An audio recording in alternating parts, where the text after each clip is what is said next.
आप सबको प्रभु यीशु मसीह के सामर्थी और मधुर नाम से जय मसीह की। Praise the Lord. आशा और विश्वास और भरोसा है कि प्रभु यीशु मसीह में आप आनंदित होंगे, मगन होंगे, खुश होंगे और प्रभु की महिमा हम मिलके करें। वचन को देखें, सुने, समझें, पढ़ें और मिल करके प्रभु परमेश्वर की महिमा और स्तुति करें और आराधना करें। वचन में लिखा है, परमेश्वर हम पर अनुग्रह करे और हमको आशीष दे। परमेश्वर हम पर अनुग्रह करे और हमको आशीष दे। परमेश्वर हम पर अपने मुख का प्रकाश चमकाए। मेरे अति प्रियो, परमेश्वर ने सृष्टि के दिन से नर और नारी करके मनुष्य की सृष्टि की, मानव जाति की रचना किया और उसने इस संसार में सभी चीज़ों को बनाया। लेकिन जब परमेश्वर ने नर और नारी करके बनाया तो परमेश्वर ने मनुष्य को मिट्टी से रचा और उसमें अपनी आत्मा का श्वास को फूका और तब वो जीवता प्राणी बन गया। और नारी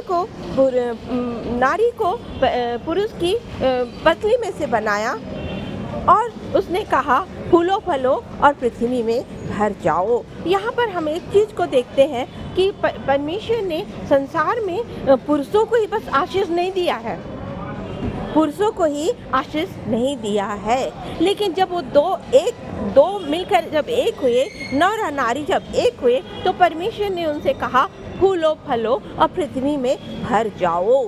फूलो फलो और पृथ्वी में भर जाओ किसको कहा? केवल पुरुषों को कहा क्या फूलो फलो और पृथ्वी में भर जाओ? क्या पुरुष के द्वारा ही फूलो फलो और पृथ्वी में सब भर जा रहे हैं क्या?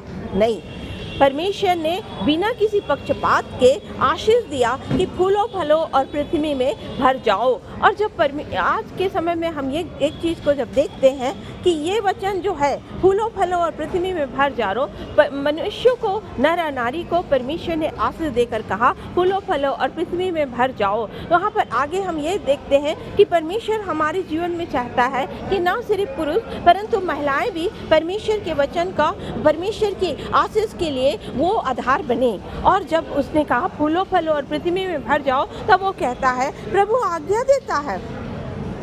आज्ञा देता है, तब शुभ समाचार सुनाने वालियों की बड़ी सेना हो जाती है। प्रभु आज्ञा देता है, प्रभु ने आज्ञा हमें दिया है कि जब उसने नर और नारी को बनाया तो उसने कहा फूलो फलो और पृथ्वी में भर जाओ। मतलब परमेश्वर ने पहले से सृष्टि के प्रारंभ से नारी को भी आशीष दिया है और उसने कहा न सिर्फ पुरुष परंतु महिलाएं भी तब शुभ समाचार सुनाने वालों की बड़ी सेना हो जाती है। लेकिन हम इस बात को भी देखते और सुनते और समझते हैं कि जब हम इस समाज में रहते हैं तो महिलाओं को कितना सम्मान, कितना प्यार, कितनी खुशी मिलता है जब एक लड़की शादी करके अपने माता पिता परिवार को छोड़ करके पति के घर में एक अनजाने जगह में, अनजान रिश्ते में जब वो विवाह के बंधन में बंध करके जाती है, तब वो एक उम्मीद और विश्वास लेकर के जाती है कि उसका पति, उसका परिवार उसका साथ देंगे, उसको सम्मान देंगे, उसको खुशियाँ देंगे, उसको पहचान में, उसको सम्मान में आगे बढ़ाते जाएंगे। लेकिन जब लड़कियों का शादी होता है तो एक नए रिश्ते में बन जाती है और विश्वास और भरोसे के रिश्ते में बनती है। लेकिन हम और हमारा समाज, जब एक लड़की पढ़ लिख करके निकलती है तो लड़कियों को कितना आगे बढ़ाने के लिए लोग सहयोग देते हैं, कितना बढ़ाने के लिए सहयोग देते हैं। आप अपने लाइफ से पूछिए, आप अपने जीवन से पूछिए कि महिलाओं को, लड़कियों को बढ़ाने के लिए हमारे समाज में लोग कितना साथ देते हैं। क्या महिलाओं के साथ पक्षपात होता है कि नहीं? आप अपने आप से ही पूछें, आप अपने आप से ही पूछें और इसका अवलोकन करें, इसका निरीक्षण करें कि आज हम कहते तो हैं कि महिलाओं का सम्मान करो, महिलाओं को आगे बढ़ाओ, बेटी बचाओ, बेटी पढ़ाओ, लेकिन जब हमारे समाज में बेटी बचती है और बेटियां पढ़ती हैं और आगे बढ़ती हैं तब हमारे समाज में हमारे ही अपने लोग, हमारे ही देश और कुल और जाति और परिवार और समाज और राष्ट्र के लोग हमारा कितना साथ देते हैं, महिलाओं का, लड़कियों का कितना साथ देते हैं, इसको आप देखें, सोचें और समझें। क्योंकि यदि आप और मैं यदि केवल शब्दों से बोलते ही रहेंगे कि महिलाओं को पढ़ाओ, महिलाओं को बचाओ, महिलाओं को सम्मान दो, महिलाओं की रक्षा करो, सुरक्षा करो, केवल बोलेंगे, लेकिन उसी नारी, उसी महिला, उसी बेटी के साथ शब्दों के विपरीत व्यवहार करते ही रहेंगे तो लड़कियों की रक्षा, महिलाओं का मान सम्मान और महिलाओं का जो उन्नति और प्रोग्रेस है वो कैसे हो सकता है? कैसे हो सकता है? क्योंकि हम बोलते तो हैं बेटी को बचाओ, बेटी को पढ़ाओ, लेकिन जब वही बेटी बचती है, वही बेटी जब पढ़ती है और वही बेटी जब आगे बढ़ती है तो उसकी उन्नति के लिए समाज और मनुष्य कितना साथ देते हैं, इस बात का हमें विचार करना है, सोचना है और अपने कर्मों को एक महिला के लिए, एक बेटी के लिए वैसा बनाना है ताकि प्रभु जो हमें आज्ञा दिया है, तब शुभ समाचार सुनाने वालियों की बड़ी सेना हो जाती है। अर्थात शुभ समाचार महिलाओं की, लड़कियों की, बेटी की एक सेना हो जाती है। वहीं पर हम एक बात को देखते हैं, नाओमी और रूत का बैतलहम लौटना। जो नाओमी थी वो बैतलहम की थी, लेकिन जब उसका विवाह हुआ वो मोआब देश में रहने लगी। मोआब देश में रहते रहते उसकी नाओमी की पति की मृत्यु हो जाती है और उसके जो दोनों बेटे रहते हैं उनमें से एक मोआबिन स्त्री को ब्याह लेता है जो कि रूत थी।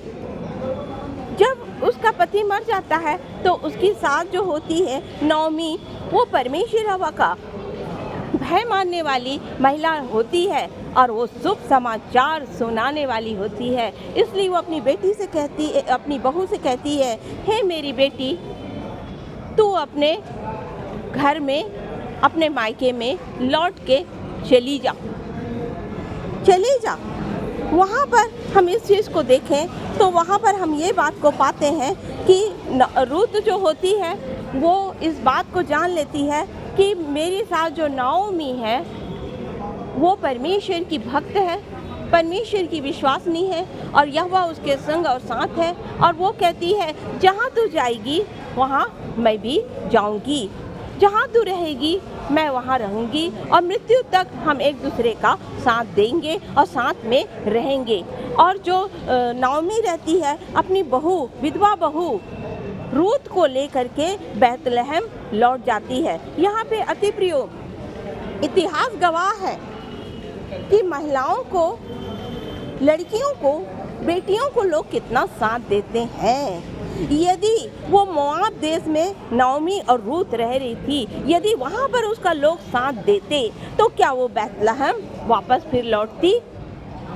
यदि लोग उसके साथ अच्छा व्यवहार रखते, प्रेम पूर्वक व्यवहार रखते, दोनों विधवा बहू और सास के साथ, और उसके लिए सहयोग करते और उसका आगे बढ़ करके उसके लिए ऐसी कोई व्यवस्था कर देते कि दोनों सास और बहू जो एक दूसरे के संग वहाँ पर अच्छे से जीवन यापन कर लेती मोआब देश में, तो शायद बैतलहम वो नहीं जाते। लेकिन मेरे अति प्रियो इतिहास इस चीज़ का गवाह है कि आज परमेश्वर ने, जिसने महिलाओं के साथ पक्षपात नहीं किया और उसने नर और नारी को कहा फूलो फलो और पृथ्वी में भर जाओ, लेकिन हमारे लोग ही, हम जिस पर विश्वास और भरोसा करते हैं, हमारे ही परिवार के लोग, हमारे ही समाज के लोग, हमारे ही देश के लोग और हमारे ही अपने ऐसे लोग जिस पर एक नारी विश्वास करके और महिला भरोसा करके रहती है। एक विवाह होता है, वो विश्वास और भरोसे से एक लड़की जो होती है शादी होकर के जाती है, लेकिन उस विश्वास और भरोसा से भरोसा में वहाँ के लोग कितना साथ देते हैं। पक्षपात होता है, पक्षपात होता है। और वहीं पे जो लड़कियां होती है, महिलाएं होती हैं, उनकी शिक्षा दीक्षा, उनकी परवरिश में बहुत प्रभाव पड़ने लगता है। और वो जहाँ इच्छा ना रहते हुए भी, इच्छा रहते और इच्छा ना रहते हुए भी एक स्थान से दूसरे स्थान को वे चले जाती हैं। क्यों चले जाती हैं? अपने जीवन यापन के लिए। रूत और नओमी बैतलहम को पहुंची और वहाँ पर वो रहने लगी और मोआब देश को वो छोड़ दी। मेरे अति प्रियो, आज हम परमेश्वर के बहुत से अच्छे अच्छे दास और सेवक जो होते हैं वो प्रचार तो करते हैं। आज देश में अच्छे अच्छे नेता और अभिनेता प्रचार करते हैं, बोलते हैं, और योजना भी बनी है महिलाओं के लिए, लड़कियों के लिए। लेकिन उसके बावजूद भी आज हमको अपने व्यवहार में लड़कियों और महिलाओं के प्रति समान सम्मान, सजगता और सहयोग की भावना जब तक आप और समाज नहीं रखेगा, तब तक महिलाओं का विकास, उन्नति की आप कितनी उम्मीद रखते हैं, कितनी इच्छा रखते हैं? क्या केवल आप अपनी बेटी के लिए इच्छा रखते हैं कि आपकी बेटी बस बढ़े, आपकी बेटी बस पढ़े? लेकिन समाज की हर एक लड़की बेटी है, समाज की हर एक लड़की किसी की पत्नी है और किसी की बहू है। और जब एक लड़की जो होती है समाज से जुड़ती है, तब वो अपने आशा भरी नज़रों से समाज के प्रत्येक लोगों को देखती है। लेकिन आप उनको कितना सहयोग देते हैं कि शुभ समाचार सुनाने वालों की सेना बन जाए, अर्थात शुभ समाचार महिलाओं की एक सेना बने। और वो शुभ समाचार सुनाने वाली महिलाओं की सेना तभी बन सकती है जब समाज अपने उत्तरदायित्व का निर्वहन करेगा, अपने कर्तव्य का पालन करेगा और महिलाओं को मान सम्मान, विकास करने के लिए, उन्नति करने के लिए वो सहयोग देगा। और उसके लिए वो न सिर्फ बोलेगा परंतु उसके अनुसार वो व्यवहार करेगा। यदि आप किसी को बोलते हैं आप सुख शांति से रहो और उसको रोज दो तमाचा मार रहे हैं, तब वो कहाँ से कोई सुख शांति से रहेगा।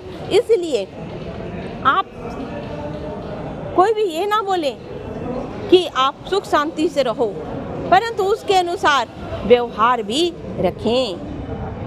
महिलाओं के लिए सजगता, महिलाओं के लिए शांति, महिलाओं के लिए सहयोग, लड़कियों के लिए विकास और उन्नति और कल्याण के लिए आप कार्य करें, तभी ये समाज जो है शुभ समाचार सुनाने वालियों से भर जाएगा। आमीन, आमीन, हालेलुया।